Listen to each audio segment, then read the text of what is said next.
So how many of you in here would be interested in having a multi-million-dollar company? Anybody? A few of you? Yeah, excellent, good. We've got some ambition in the room. How many of you are just hoping that you can hire some more people to bring in some more revenue, make you some money so you don't have to work every single Saturday, every single Sunday? So a few of you, excellent.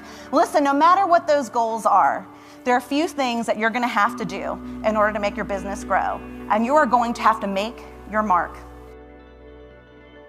You need to make sure that you're recognizable through all the colors that you use in all of your branding materials. And it needs to be integrated throughout, in what you wear, in what you show on your website, in what your handout, anything your potential client touches. That's how they need to see you, because it's a shortcut.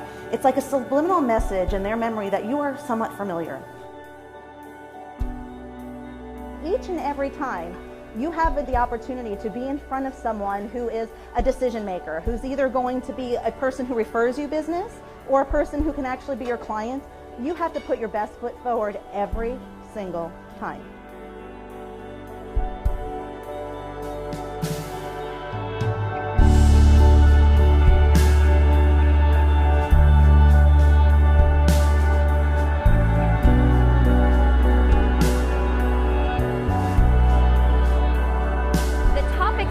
To share. They're always fresh, they're always new. She brings relevant ideas.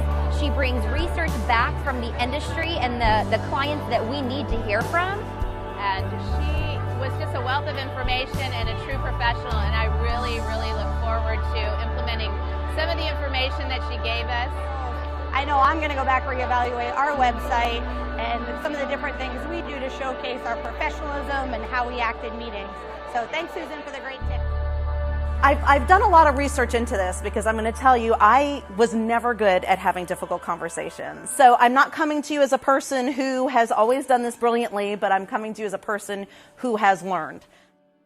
I've learned so many valuable lessons throughout my years of owning a business, from both my successes and my failures. And for me, it's a privilege to share that information with you. Through my seminars and through my keynote presentations, I make sure that each and every one of you will leave with something valuable that you can put to use to change your business or personal lives for the better. I'm looking forward to speaking with you.